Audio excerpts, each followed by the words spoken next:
We at the top, if I see it, I cop it. All this guap, if I see it, I cop it. Got some new drip, if I see it, I cop it. Saw that new whip, if I see it, I cop it. Need a new grip, if I see it, I cop it. Lost in strip, if I see it, I cop it. I'm not kidding, if I see it, I cop it. House off the grid, if I see it, I cop it. Haha, yes sir.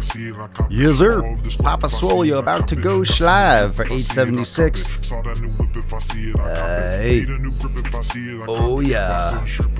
Oh yeah. I'm not kidding, if I see it, I cop it. House off the grid, if I see it, I cop it. Yeah, if I see it, how about to go live, bish? That is about to go live. What up, hoes? Don't forget, you have to turn on your notifications, turn that shit on. You can customize everything on Facebook. Turn on those notes. Turn on those notifications so you know when Papa Swole is going live. This is a great episode talking food. We're talking the real situation, the real state of the union today. Let's do it. The real deets. The real deets. Deets.com. Boosh. What up, Boosh? Faking the fame, but we all know, cause the source told all you niggas just learn. Talking and saying y'all pseudo, and it's true though, y'all just popping them perks. Taking the stage, got a few shows, let the crew know it's a clouse in the dirt. I am the king and it's my throne, y'all are kind though, they keep calling me Zerk. Be at the top, if I see it, I cop it. All this guap, if I see it, I cop it. Got some new drip, if I see it, I cop it. Saw that new whip, if I see it, I cop it. Why are we chilling in the lobby? It's because everyone's got to tune in. Get those notifications. Everyone's got to be like, oh shit, Papa Swole's live. Oh shit, I got to hustle over there. Oh, I got to get to someplace quiet because he's going to talk about his testicles. I got to get somewhere. I got to get somewhere quiet so no one can hear and talk about his ball sack.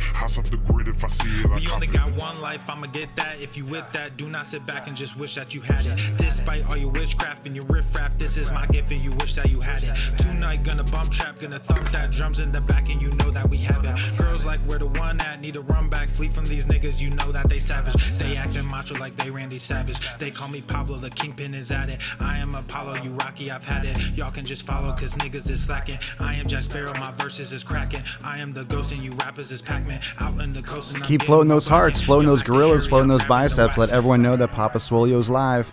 Turn it up. Turn it up. Facebook doesn't give a shit if you don't give a shit. They won't show it to anyone because they're bastards. I said it. Free fucking country. I'll say what I want. You don't show my show to anyone. You don't show my shit to fucking anyone. I can see it. I see the stats. Thousands of people follow me. Where the fuck is everyone? Thanks, Facebook. Thanks for showing people my shit.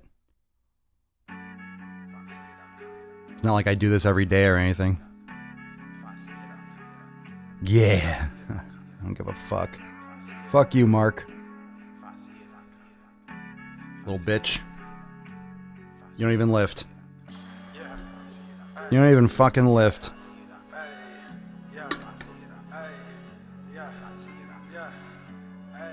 Everyone knows that. Zuckerberg doesn't even lift. No way. No way. Gotta fill out that sweat hoodie. That hoodie.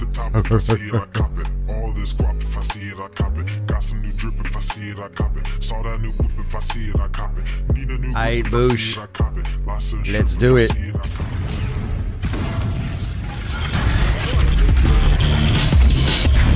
Yeah, I'll fitness without the fucking bullshit. The sun is shining, the birds are chirping, the bacon is sizzling. Welcome to the Daily Swole. Testing, testing, testing, test, test, test, testing, testing, testing, testicles, testing, testicles, testing, testicles, hairy ballsack. Welcome everyone to episode 876 of the Daily Mother Swole, the most muscular swolecast, beardcast, broadcast, gangcast, mancast, pimpcast, sleazecast, slaycast, and taintscast in the realm. Because when I flex, you flex, we all flex our biceps. And yes, they don't show my shit to anyone. They don't show my shit to anyone. Where is everyone? Where is everyone? Oh my God, they just want more money. Mark, you have enough money. You can show my stuff to people. You can show my stuff to people. How can you have thousands and thousands and thousands of people following you? And then you get like a handful of people showing it. It's such a strange percentage. Once they get momentum and once people actually want to be somewhere, they're like, oh shit, let's cut them off. Unless they give us money, we're not going to show it to anyone. That's not even a conspiracy. We're talking about food conspiracies today and really the state of the union with it when it comes to nutrition. But that's the state of the union when it comes to social media. You get a lot of people following you. Like, oh shit, this guy's popular. All right, well, let's make him pay to show it to his own fucking people. Sucks, but that's what we have to deal with. So you all can help when you hit the share button. That helps a lot, by the way. When you hit the share button, it helps because then Facebook is like, oh, more people want to see this. Let's show this to some peeps. And when you like and when you comment and when you engage with the posts and the live cast and you're fucking here and you turn on your notifications, Facebook is like, people want to see the gains. So if you want to see the sick fucking gains, just understand that's how it works. And I want more people to see the sick fucking gains. If you want to spread the gains and spread the swole, just hit that share button. Like, tag someone, tag a boosh, tag yo beesh, tag yo friends. So what's going on, everyone? Hold on, I got to burp. Oh my goodness. Well, thank you everyone for joining me. I don't care. You guys know I don't give a fuck how many people are watching me live. We got people everywhere. That's what's cool about this show. Oh, is that what happened? Your Facebook got hacked again? Ooh. The cool thing about the podcast is that it's everywhere, right? Whenever I'm in the Swole office, the Swole hole, it's on Twitch, it's on YouTube, it's on Facebook, but I mean, it's a podcast. So no matter what happens, even if I'm not streaming, even if I can't go live, if I don't have good internet or something, you always get a podcast. So there's people getting the Daily Swole in all different degrees. It's kind of nice. It's nice. And I've been getting a lot of questions, where to follow me, like where's my main platform? And I do stuff on different platforms. So if you're not following me, and I know you're busy, you don't have to follow me everywhere. I mean, it's cool. It's great support, but I post different shit on each platform. It's not the same type of video. It's a different, I'll post the video in different styles, different clips, different content. So there's different stuff. Those of you that follow me on Instagram, there's tons of different stuff on Instagram because it's such a dynamic platform with different, I can do Instagram stories all day. I can do polls. I can do, post questions and things like that and do live broadcasts and post pictures and videos. Facebook, I can stream like this. So there's different degrees of what I do. And to only follow me, honestly, to only follow me on one platform, you're really getting just a piece of the pie. And that's how I've always treated my content. Those of you that are new to the Swole, I've always treated my content like ESPN. That's really the basis of Swolenormous. That's a huge, huge part of my mentality behind what I create. And I have a quote on the wall that ESPN always has content. And I have that on the wall. That's one of my original cards that I had when I first started. ESPN always has content. And that's what that's really like one of the part of like the heart of what I do. That's really the pulse. And there's only a few, there's a few on the wall there that are, and you can kind of see a little bit. Sometimes in my videos you can see, or sometimes if you look closely, you can see some of them are brown because they were getting hit by the sun or they're like getting coated in bacon grease because I used to do in the other room by the kitchen. And, ESPN always has content. They have multiple channels. Like there's always content. There's ESPN Classic. There's throwback episodes. There's throwback videos. There's throwback games. They'll talk about the game. They'll talk about people that talked about the game. They'll talk about, they always do like inside scoops. There's so many different degrees of content that they do. And that's what I do with fitness. And I always have different stuff. I have I have comedy on YouTube, and I'll do roasts, and I'll do rants, and then on Instagram, and more inspirational stuff too, and then behind the scenes with the story. So I'm always doing stuff on different platforms. So it's another reason to follow me on different ones, because you're going to get different stuff on different places. So I always have content. I'll always have content and always have this podcast. So the podcast isn't going anywhere. And you're going to see you're going to have some different flow in the next week, because I am going to be on the road. So there's probably going to be limited live broadcasts, at least for the podcast. There's probably going to be more live broadcasts, like impromptu, maybe some little Q&As on Instagram, or a little, jump in on Facebook. But full-length podcasts most likely will not be broadcast live. So you're still going to have the daily Swole, you're still going to have the daily podcast upload, but it's going to be, it's not going to be a multi-stream. And I think I mentioned that a few days ago. So there's not going to be the ability for me to have like this set up, and it's going to be broadcast live, and it's going to be everywhere at one time. Not going to happen. But the podcast, the audio will still be up, and I'll still be posting and doing a lot of content and stuff like that. So different flow for the next few days coming up. So stay tuned for that, but I'll still be posting content, and you'll still be able to plug in and shit like that. But the whole live thing is going to be, it might not be, it's not going to be real time, most likely, at least on every platform, maybe one or two, maybe either Instagram or Facebook. We'll see. So that being said, today's episode, a couple other things. There's a special link for people that are watching on Facebook. So you can check that out in the description. I won't say anything else about it. You can check that out yourself. Special link in the description. Those of you that are on Instagram, you don't have any special links yet. No, but I'll be talking to you about it. A lot of people were bummed out because you missed the last special that I was running for Swolenormous X, but I don't do this. I don't do this for the money. I just want to make that clear. I think everyone knows that. You don't do a daily fucking podcast, and you don't put out as much content. You don't bleed from the fucking eyes like I have for the past couple of years for the money. I have a passion to really deliver the best content, and there's so many open holes. There's so many open holes in the industry, right? I think it's the open holes in the industry, and this is a good segue into today's topic, but there's so many holes in the industry when it comes to fitness, when it comes to programs, when it comes to nutrition. There's just a lot of bullshit. From Instagram to social media, there's a lot of surface crap. There are a lot of people that are lying out their fucking eyes. There are a lot of people just slinging bullshit, pushing supplements, hiding the fact that they're taking anabolic steroids. They're not talking about it, but they're taking it, and they're pushing BCAAs as if that's what gets them results. Coupon codes and affiliate codes and shit like that for bullshit products that they don't believe in. The reason why I talk about my stuff and the reason why I push my shit is because I believe in it 100%. I have no problem selling my stuff. I have no problem giving and hooking it all up for Swolenormous X. I have no problem telling you how awesome Swolenormous X is, because it's fucking awesome. It's fucking awesome, and it's my best content. So that's why I talk about it a lot. And that brings us to today's topic, because you got a lot of people that are not taking responsibility for their situation when it comes to food, their situation when it comes to training, and blame it on these conspiracies that everyone's out to get them. And we'll talk about that in a second, because there's some stuff that's just happened the past couple days that is interesting when it comes to food. And it just shows how fucking little people know, how much we know, and how little we know.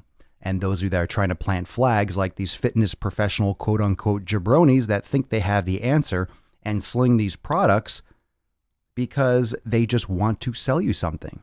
They plant their flag in one thing, like they plant their flag in keto, or they plant their flag in paleo, or they plant their flag vegan. They plant their flag, and it's like a religion. It's like a cult. They plant their flag, and anyone that says anything against what they believe in is wrong, and they demonize them. And everyone wants to have a fucking tribe, and everyone wants to have this fucking self-righteousness about like they're changing the world, right? Like the fat acceptance movement and all this bullshit. And that's really, all the whole, I guess, the emotion and the whole, I guess, state of the union for the past few years or several years is one of the reasons why I'm so inspired to keep on moving forward. It's because it's getting worse. It's getting worse, and social media is exposing people, which is great. You know, there are a lot of people that were bullshitting for years. There's always snake oil salesmen and women. There are always people that are pushing garbage. But what's happening with social media is because you're seeing so much behind the scenes, because you can take screenshots, right? Because you can call people out, because you have a voice. These people that have these big platforms and talk to a lot of people and sell these products and sell these things and have these mantras and have all these followers, you're finding a lot of these people are just snake oil salesmen. They're bullshit. They're just bullshit artists. They don't even look the part. They don't even look like they fucking lift. They don't even look like they train. They don't even look like they're healthy. And I gotta love that, people pushing supplements. I'm like, do you even exercise? You know, I know running a business is hard and you're not going to get a lot of sleep and you're going to be working really hard, but you don't even look like you take care of your own health. I mean, do you want to take weight loss advice from someone fatter than you? Do you want to take weightlifting advice from someone skinnier than you? Like, really? You want someone to practice what they preach. You want someone to preach what they practice. You want someone to do and follow through with what they're saying, not just running their mouth and be like, do this, buy this, take this. And it's like, you don't even do it yourself.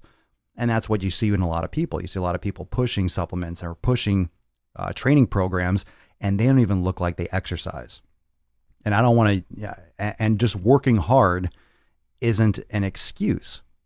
It's not an excuse to put your health in the back seat completely. I mean, there's going to be periods where you're going to have to shift your attention because there's only so much time in a day. And sometimes you can't work out for 2 hours in a day or an hour and a half and take all this time because you have all this other stuff to do. It's not always in the cards. And you're going to take days off and you're going to have situations that interrupt your schedule and you have to just roll with the punches. But some people just look like they just let it all, like they don't even set foot in a gym. Some of these fitness pros or these fitness coaches or all these ads that I get on Instagram, like, oh, you know, build your business really fast, you know, for trainers. I'm like, you don't even look like you know what the fucking hell a gym is. What are you talking about? You look fat, bloated, and out of shape. Stop talking about fucking conquering the world when you look like fucking ass. Seriously, people look like shit. Bloated, fucking exhausted, puffy eyes. I'm not saying I'm perfect. Everyone looks different, but there's a lot of just fucking sickly looking people. Their skin quality, everything just looks shitty. And it comes back to what you're eating, not necessarily how much. All right. And there's some interesting podcasts that have been coming out lately. Those of you that like listening to podcasts, probably a lot of you, especially the ones that are listening, you may or may not listen to, for example, Joe Rogan's podcast. A bunch of people have been messaging me about it. And yes, I did listen to them. There have been some debates lately on his podcast, like a 4-hour episode. Not a lot of you have that time, but I fucking just pound podcasts. I love podcasts. I love audiobooks. I love multitasking while I'm working out and when I'm doing stuff, when I'm walking the dog, I'm always listening and absorbing information. And like 2 days ago, there was Chris Kresser and I believe it was Dr. Joel Kahn was on Joe Rogan's podcast, and it was essentially a high fat or a ancestral dieting approach, which is Chris Kresser's background, functional medicine, and in combination or versus a vegan or a heavily plant-based, if not totally plant-based approach, you know, from a heart surgeon. And it was super interesting. And the reason why this episode is titled Food Conspiracy is because there are a lot of people that think there is a conspiracy. There's a lot of people that think big pharma, big food, the government are all like in a back room, like, yes, we shall fatten them up so we can control them. Yes. We shall keep them fat and we'll take over the world. They won't be able to get off the couch and we can control their minds and make them buy Corollas and Crest toothpaste with fluoride so we can cover their third eye and manipulate them to the end of time. That's what people think. And it's not that it isn't the result. I think we can all agree that people are fat, fucking lazy, and out of shape. And yeah, you know, they are manipulated. They can be controlled. I think it's really just kind of like the way it ended up. And now the systems are so big and everything is such a big lurching ship moving forward. It's like trying to turn the Titanic on a dime or a big yacht or a huge, I say, cruise ship. is what I really meant to say. You can't spin that thing around. You got to take a huge long turn. Like that doesn't turn on a dime. And you have all these systems that have developed and just been entrenched in society, in business, in like law. There's just so many moving pieces.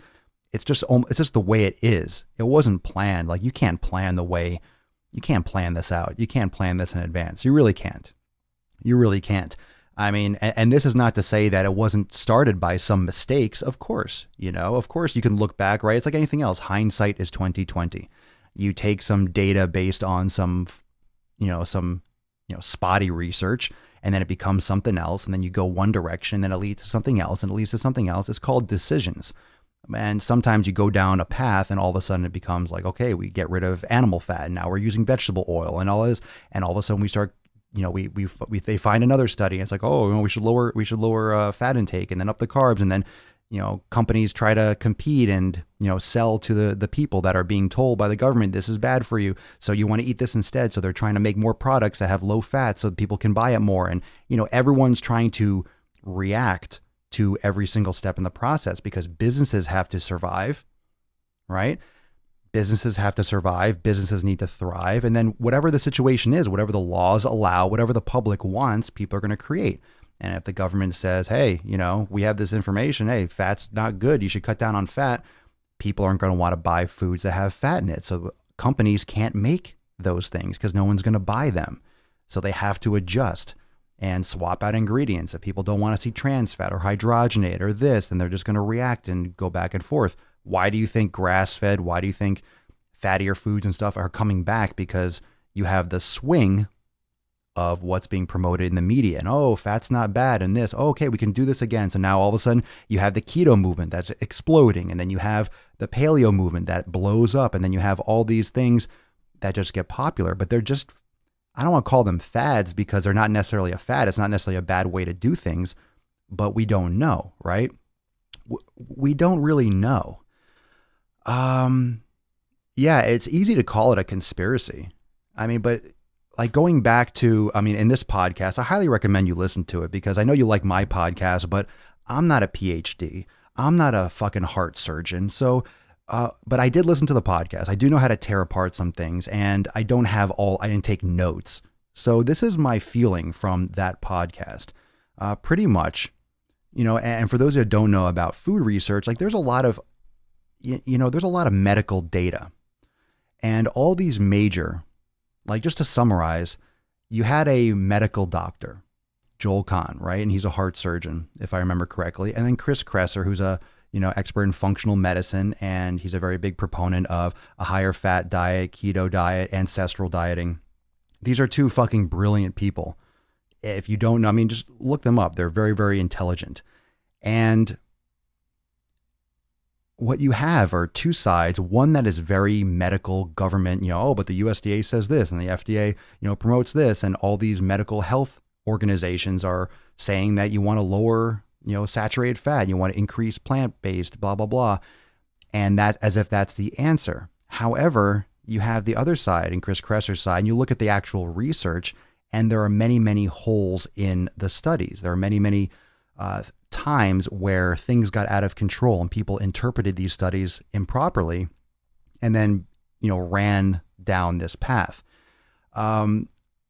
So the interesting thing is you can't really say either side was wrong. However, the doctor's side or Joel Kahn's side was really just falling back on the evidence that we have, like the same statistics and the same meta-analyses and the same, I guess, assessments of all the research that has been done, and wasn't really addressing the fact that there are issues with the research. But you have to understand that this guy is a surgeon who physically goes into the heart and sees what gets stuck in there. He sees the end result. And here's where my interest in the end of this debate, or where it sits right now. Because very few people in the world, let alone the country, actually physically do surgeries on the heart, right? If you are a heart surgeon, you go in, you're the one that's putting the stents in, you're the one that's cleaning out the arteries, you're the one that's you're the one that's physically seeing what fucking happens in the heart, what it looks like, what you're removing, what are you taking out, what gets stuck, what gets in there, okay? And then you have people that are very, very intelligent that are looking at many, many, many more aspects of the human system and all the different variables. And what I always talk about, because there are, remember, like I think a couple episodes ago, maybe this past week, when I said thousands of variables, there are thousands of variables when it comes to nutrition, when it comes to human existence, when it comes to weighing the mental, the psychological weight, right? How powerful the brain is in terms of physical and overall health, how powerful all these other mechanisms are. What I really took from this, which was interesting, the main point I wanted to bring up about this podcast, I want you to listen to, I really highly recommend you go check it out, that Dr. Khan kept on bringing up the mechanisms, okay? And for those of you that aren't science-based, a mechanism is really just like, it's like the game Mousetrap. You remember, like you flick this goes down, this happens, this results in this results in that. And a lot of these tests or these mechanisms, like these molecular mechanisms, these molecular cause and effect reactions, are done in petri dishes. They're done in isolated events. They're done in rats. They're done in animals and stuff because there are too many variables to account for when it comes to human beings. The interesting thing that I think is really the difference between looking at a specific study that says, okay, you lower cholesterol, you'll lower LDL. Let's say that's the argument or whatever. I mean, these are just, the details aren't important right now. You're not just doing that in a human body, in real life, in real world. Because if that was the case, we would have seen a much better or a much more dramatic change in the overall populace and the overall health of society. What happens is when you start taking these isolated incidents, like, oh, if you add A to B, you're going to get C.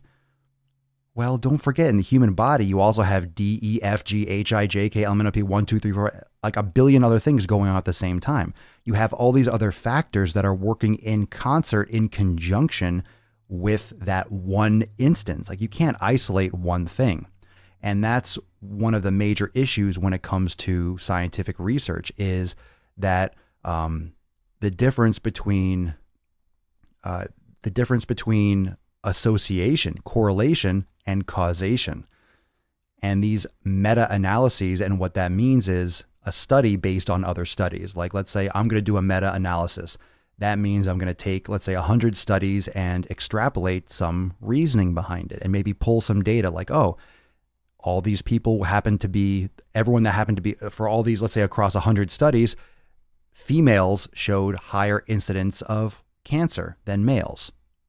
Okay, so that, I mean, you start pulling information from all this other information, right? You normalize, meaning you base it on a couple different factors. Like let's look at age across all these studies. Let's look at gender, and let's look at cholesterol. So you look across all these studies and you say, oh, well, women from 35 to 45 had a higher cholesterol, right? I mean, that's like a meta-analysis, and then you create a conclusion based on correlations based on the data that has already been done. So then you have to like question, okay, well, how was all that data accumulated to begin with in each of those studies? Let's say you did a meta-analysis on 50 studies or 100 studies. Well, how was all that data gathered? Is each one of those studies solid? What if some of them are faulty? What if some of those have holes in it? What if some of those are funded and extraordinarily biased? And usually every study is biased. And it's very hard to extrapolate a correlation and convey that to the public without it being converted into articles and headlines that scream causation. And that's one of the major issues. That's why you have people demonizing fat and then people saying fat is great. And then you have people swinging back and forth and going to these extremes because all of a sudden you get a correlative study that says, oh, we found by looking at all these studies that people that have X, Y, and Z, have an elevated like this. And it could be a very small percentage. And if you listen to the podcast, you'll hear these percentage differences are sometimes 5, 10, 15, 20%, which on a statistical level is very, very, very minimal. And as you'll hear on the podcast, it can't be separated or isolated from chance. And what that means is you can't gather a conclusion like, oh, it's 18% more. From a statistical point of view, that's nothing. Like that could just be random. Okay, it just happens to be 18%. It doesn't mean that that's, it raised at 18%. Like that's solid information. You want to see hundreds of percent difference. You want to see really massive changes. Like, whoa, that's a huge difference. It's not like, something in a small little, measurement. We're talking about a huge population, and on a statistical value, 18% or 15% or 10% is very, very low. And it's very easy to have an article or a meta-analysis that shows that, like, okay, you have, let's say 15%, you have a situation where we took all these studies and we normalized for, let's say, consuming meat versus consuming a plant-based diet. And it shows that the plant-based diet has 18% reduced risk of, all-cause mortality or heart disease or something like that. And that doesn't really mean anything because the percentage, this is literally what we see. And this is what scientists do. They literally look at the facts and they'll say, this is statistics. It's 18% lower. Now other people pick up those studies and run with it. And then they write an article saying plant-based diet lowers your risk of heart disease. You see how those are two different things completely? You'll have a study that shows a negligible difference statistically in that outcome. It does not explain, it's not causality. It doesn't say you do this, you're going to get this. It's just a correlation. It's a very loose correlation. It's an observation that happens to span many, many different studies. Like, oh, maybe this could be something that we can look into, but it's not significant to really raise any red flags. However, people pick up on that, write a headline that's catchy, like, don't eat meat, you're going to have a heart attack. And then they quote that study and they list that study in their references. And no one bothers to look at that. Everyone just reads the headline and says, oh shit, I guess eating meat is bad. Oh shit, it raises your risk of heart disease. Oh shit, I'm going to have a heart attack if I fucking eat meat. And then people start talking about it on the street. You pass it around, you tag someone, you share it. It gets a lot of views. It ends up on the cover of a fucking magazine. And then everyone just goes nuts with it.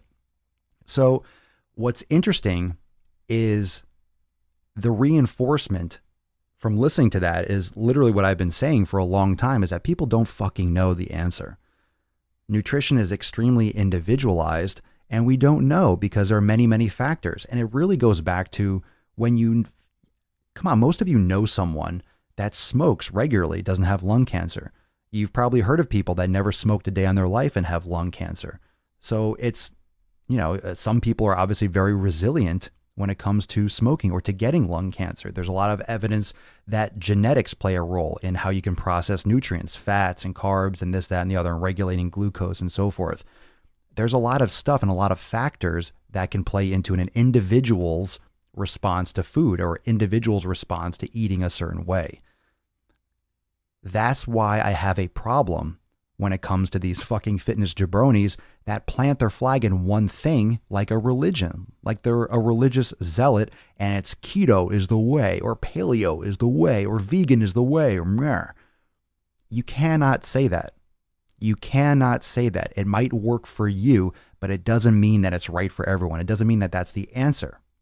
Again, that is why I discuss the elimination process. Again, that's why I talk about bio-individuality. Again, that's why I talk about figuring it out and taking stock in your own health, because then you're going to really get curious. And a lot of people that figure out these diets or these hacks, they started off struggling with their nutrition and not feeling well. So they tried things. Let me take out this. What happens when I try this type of eating? What happens when I try this? And they fucking figured out what works best for them.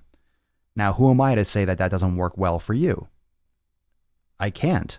I mean, you can find any kind of research you want that shows this is good or this is bad, but you're not going to find any research that demonizes it that can really be foolproof. It doesn't exist yet. It really doesn't exist. And there's a lot of questions that aren't answered why some people don't have problems with these. Classically, you would think, oh shit, that's going to lead to a lot of heart problems or a lot of issues, and they're fine. Like, they're great. Why do some people thrive on a vegan diet? Why do some people do it and just fucking can't handle it at all? There's a lot of other stuff. It's not as simple as a test tube or a petri dish mechanism, like, oh, if we add this to this, this happens. Well, you have a fucking million other things going on in the body at the same time. And when you start adding different layers and other things that are going on simultaneously, it might change the end result. So you can't necessarily argue with the doctor, like, what are you scooping out of arterial walls? And he'll be like, cholesterol and LDL. And okay, I mean, he knows what he's scooping out. This guy's been doing it for his fucking whole life. That's his life, is, cleaning out. So he knows the effect. He knows what he's taking out of the heart. However, that's just the end result. What's going on before that's leading to that? It's not cut and dry. It's not just, oh, raise this and you can do this, lower this and you're going to have, it's not that simple, because we've proven, or we've seen and we've observed many, many people that don't fit that mold and don't have those diseases and don't have that end result. In other words, there's a lot of stuff going on that we don't understand. And it's very hard to do these studies with humans because you can't control for all these factors. There have been studies and observational studies and stuff that showed, there's one in particular with allergies, where people literally took a placebo, a sugar pill, and said this will help you with your allergies. And people either felt better, reported feeling better, or their allergy symptoms actually decreased because they believed they were taking allergy medication. Like, what do you say for that? That's why I talk about meditation, the mind being so strong. What do you say for that? When people say, oh, like workout supplements, like those are bullshit. Well, I've said before too, I said, is it bullshit if it works for you? If you take a supplement and you feel great, you feel stronger, you have amazing workouts, is it a placebo effect, or is it really working? Or is it a placebo effect, but it's still working, right? It's still kind of like, it's giving you a better workout. It's making you feel strong. Like, what do you determine what is actually an effect or not? Like, does it matter if it's physically legitimately working?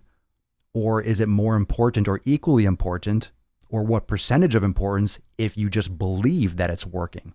Because if you can lower your physical allergy response, like literally, like actually reduce your reaction from your allergies, and you weren't taking anything but a fucking sugar pill, that shows how powerful the mind is. If you think you're getting better, or you think you're taking medicine, it can be as strong or equally as strong as actual fucking medicine.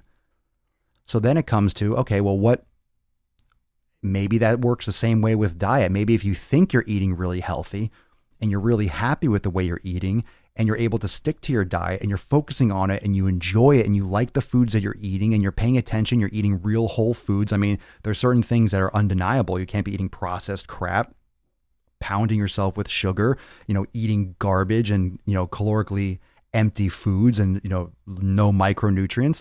But if you believe like and really feel like, I love these foods, it feels so good, I'm eating natural, and you feel great and you're happy and you're, inspired and you're consistent with your training, who's to say that's just, the cerebral response and the psychological response can be equally, if maybe not more, just more important than the actual food itself. And that's why, maybe the individuality can really thrive. You don't necessarily need to be keto or vegan or paleo or Atkins or whatever it is. I mean, if you pick something that you can stick to and you really believe in it and you love it and you enjoy it and you can just be consistent and you can really focus on being disciplined. I mean, consistency, I don't think it really matters. Really you got to find what works for you. And when I talk about the elimination process, it's really just to kind of reset and be like, all right, look, you're eating crap. You got to build some discipline. Cut this fucking shit out. Cut out all the processed foods. Let's reset. But then come back and test foods. If you test something, man, maybe you have bread and you have no fucking problem with it. Who am I to tell you to not eat bread? But at least you tested it. You removed it for 2 months. You added it back in. You didn't feel that bad. Or you felt fine. Or you felt great or whatever. Okay, maybe that specific bread, or maybe that's not bad for you. Maybe for you that works fine, okay? Doesn't mean I have to eat bread, but I'm not going to tell you not to. I'll recommend it in many cases just to like reset, because people are pounding all sorts of processed carbs, right? They're pounding dairy and they're pounding these things. These are just, things that are commonly affecting a lot of people. So if you cut down on that, boom, remove it, then you can actually see what is best for you. And then if you want to, okay, then you can do the vegan thing. That's fine. You have to do it properly and safely. You can go and do keto. That's fine. I think you should try these different things for a few months. I think you should try it, because how do you know if it works or not? But you got to do something that works for you. You got to do something that you can stick to, and you got to do something that you're happy with. So if you combine real whole foods that make you feel good, that you can stick to, and you're consistent, what good is a diet?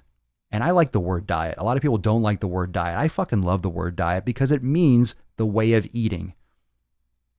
People poison the word diet because people associate it with like a short-term fix. No, it's the way you're fucking eating. Your diet needs to be something you could be consistent with. What good is keto if you're fucking just going back and forth and cheating and binging? What good is trying, let's say, intermittent fasting if you can't fucking maintain it? What good is doing veganism if you're fucking going back and forth? And everyone's got to find their own flow, but if you're consistent with something, you're going to see far better results, probably regardless of what it is.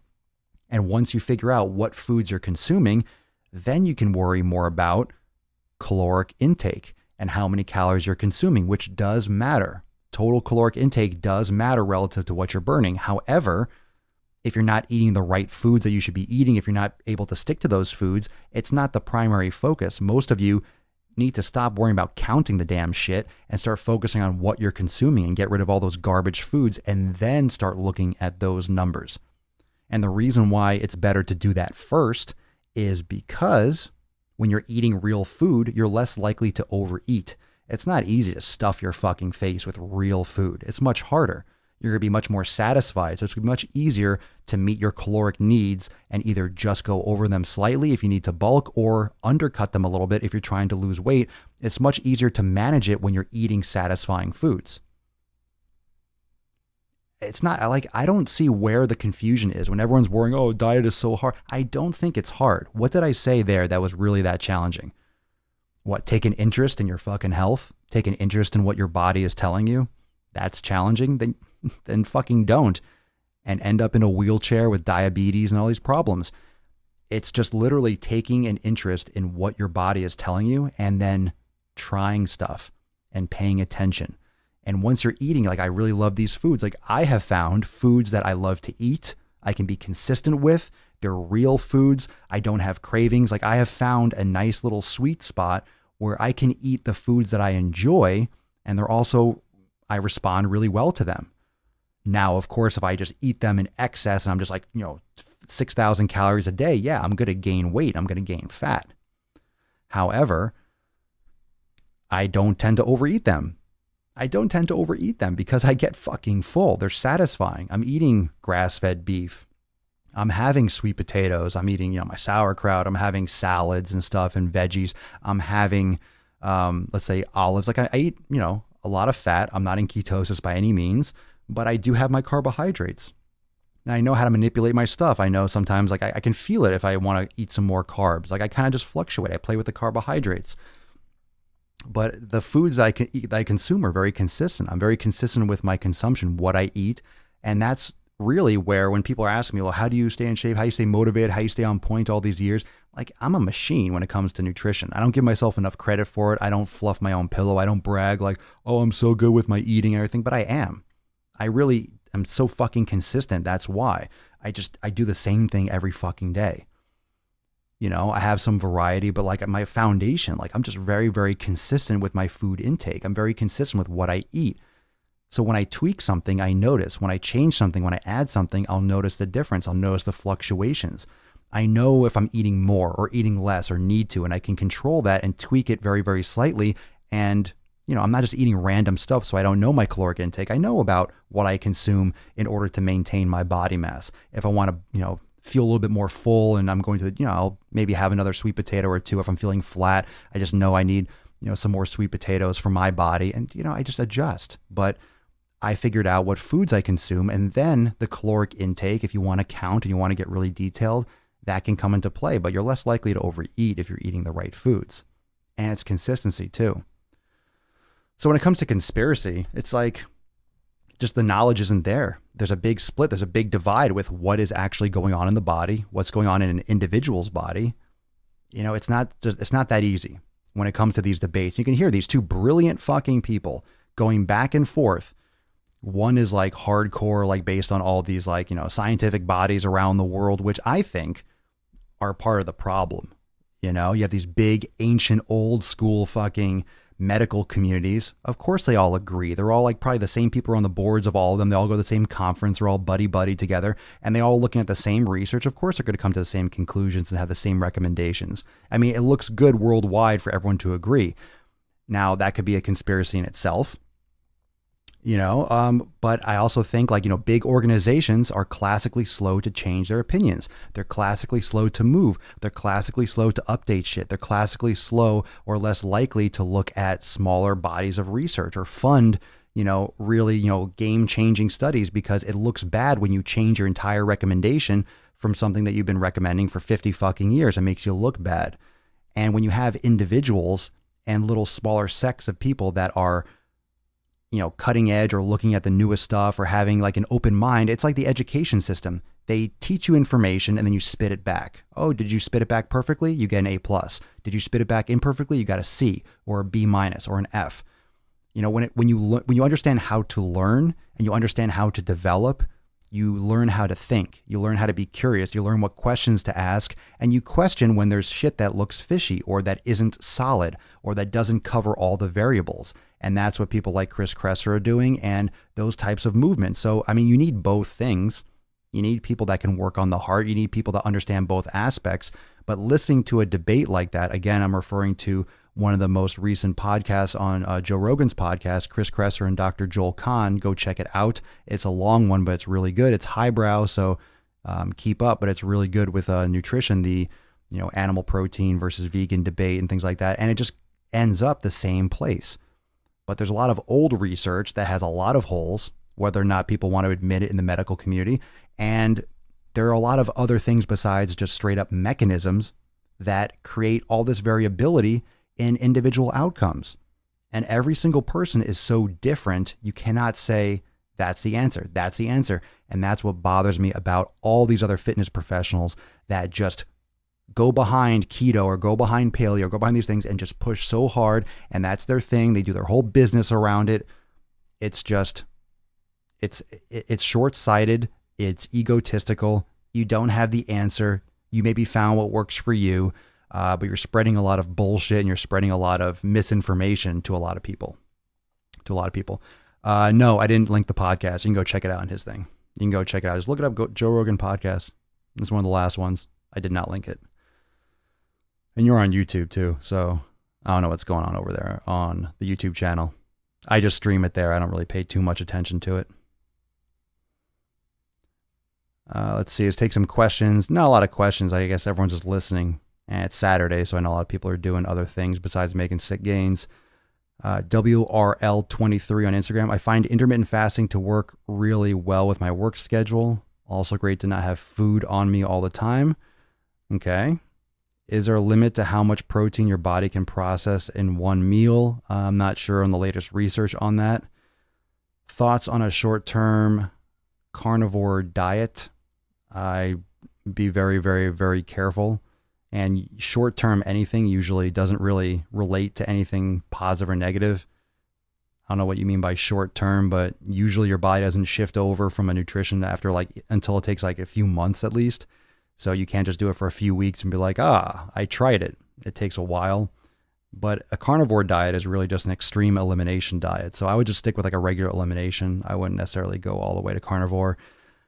That's where there's no research and there's really sketchy and anecdotal stuff, but you can try it. I mean, it's up to you. I don't recommend it, but it's definitely something that's been popular lately or getting more popular. And again, that's what happens. Shit just gets popular and then it's like, oh shit. And then you hear someone talk about it and someone says, oh, someone got great results. And all of a sudden carnivore diet becomes like the new weight loss thing. And then it's like, fuck, well, just because something exists. And it's weird. It's social media allows everyone to get information around so much quicker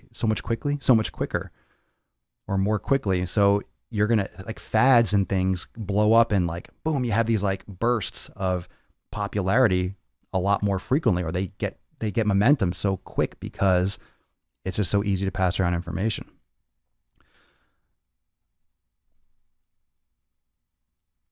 Well, your body's only going to process so much overall, but I mean, your total caloric intake is going to be important still. But, there's also things like leaky gut, for example. If you have intestinal inflammation and issues, right, then you're not going to be absorbing all the nutrients, so that can affect you too. And again, it literally for me, it all comes down to, every time it comes down to, what are you eating? Are you eating the right foods? If you're not focusing on what you're eating first and you're worrying about intermittent fasting or carnivore, it's like you have to figure out the best foods that you can stick to consistently. And then you can worry about your nutrient timing or how many calories. Like, it's still first, it comes down to what you're eating. I don't buy into anyone's bullshit. It's like, no, it's just about caloric intake. All right, on a very fundamental level, to gain or lose weight, I get it. It's caloric intake, but still, you have a lot of other processes and a lot of other things in the body. If you're eating actual fucking poison, it doesn't matter if you're eating 500 calories of poison or 50 calories of poison. You're consuming poison, and it's going to negatively affect your body to different levels. If you're eating, sometimes you can get toxic levels of a certain food with a lower quantity. It depends on what it is and how sensitive your body is to it. But everyone's so different. Once you figure out the best foods for you, then you can worry more about how much you're consuming. It's just not the primary.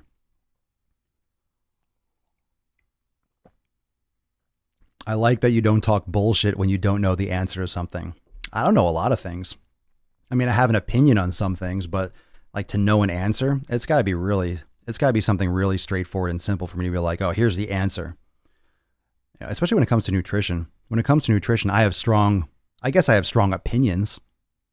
I have my personal experiences, but to say you have the right answer, it's like, that's really sketchy. That's really sketchy to be like, this is the way to do it. I only know what I have experience with, like anyone. I mean, look, if I read a research paper, like, I don't have experience with, I'm just reading what someone else did and how they do it and who they look at and what are their experiences. And I mean, just think about how many different experiences and how many different aspects of your own life you have. So when you have a study and you have like 100 participants in a study, think about each person has an entire life, friends, worries, concerns, stresses, physical impairments, genetics. It's like, it's a miracle that any study ever gets done and is ever paid attention to seriously. There's just so many fucking variables.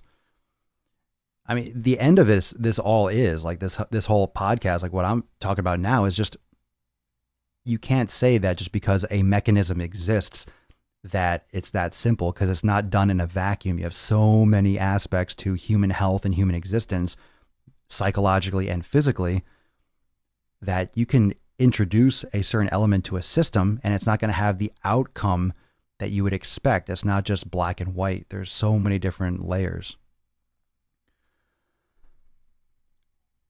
After eliminating sugar for over a month, yesterday my daughter brought me a, quote, healthy dark chocolate peanut butter cup. She was proud, so I felt like I had to try it. It's been 24 hours and I still feel blah.